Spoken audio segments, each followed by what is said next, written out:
I don't know if the bees show up. This is a top bar beehive made by my husband, Paul Cooley. But I wanted to show you this is what a healthy hive looks like. They're coming and going pretty constantly. Though it's from a weird place. Usually their door's down at the bottom, but they're coming and going in a crack on the top. Of course, they don't know where they're supposed to go. You can see there are cracks. On the inside, they're filled in with propolis, except where the bees want to go. And everything's melting. You can maybe hear it.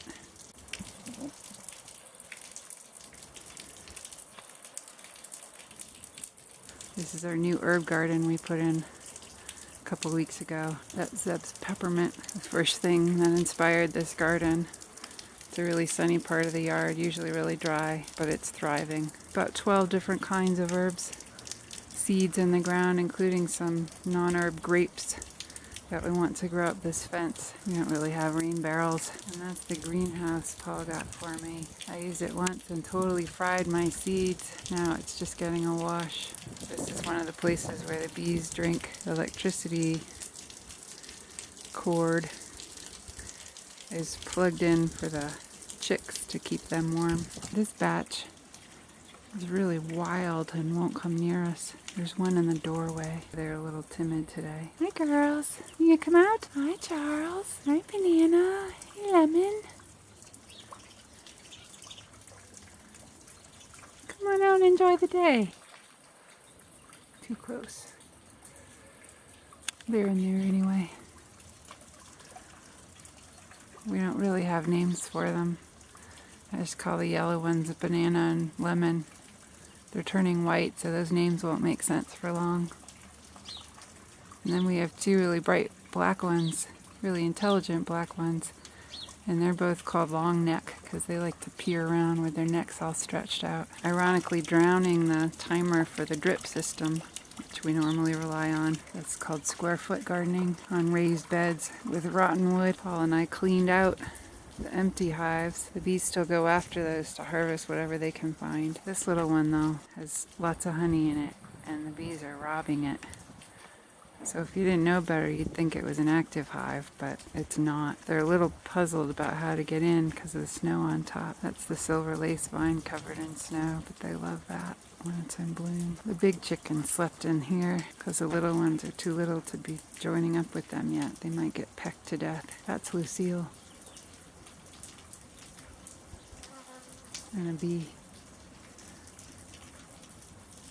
Paul likes to joke that what we do is like redneck permaculture. We brought the materials for this chicken house on a bike trailer called Bikes at Work. It was really heavy and there was a lot of stuff, but we did it. The little chicks like to jump on that. I have a piece of stick across the top because they're learning to use a perch. We moved their seed out into the doorway so it would dry up. There's Charles. He looks like a turkey right now.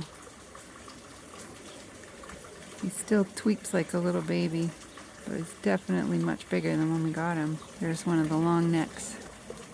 That, unfortunately, is a trash bag that we stapled to the front window on the chicken house when it got cold.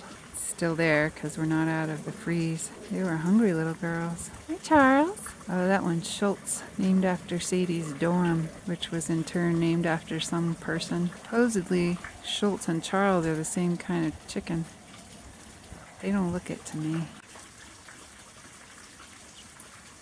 Here they come. I'm doing this because my son and my husband won't, basically. I thought it was a good idea. My son likes to film. My husband likes to work on projects.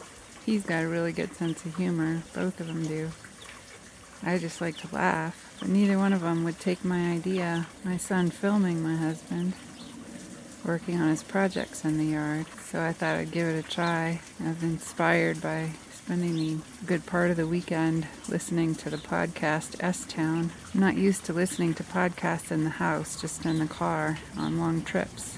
So I had to come up with stuff to do in the house because it was snowing a lot yesterday. That would keep me busy physically while I listened to the podcast. It's rather compelling.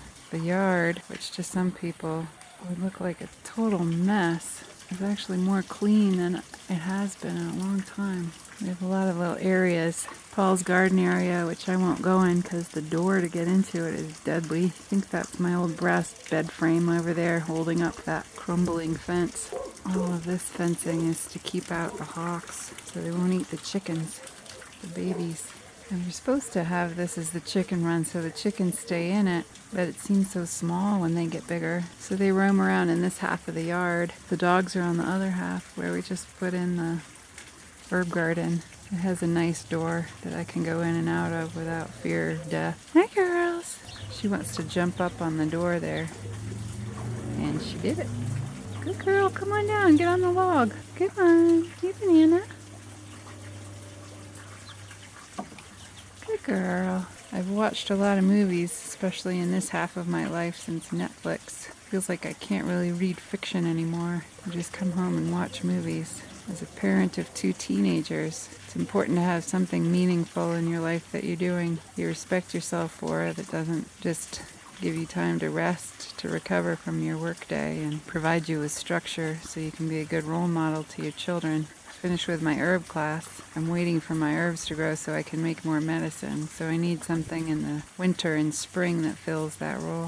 If this comes to anything, it'll be like a backyard weblog. Hi! Look at you, little long neck. There's the big girls, Moriarty and Lucille. I can't tell you how we come up with names for these guys. The kids were involved in the Moriarty one.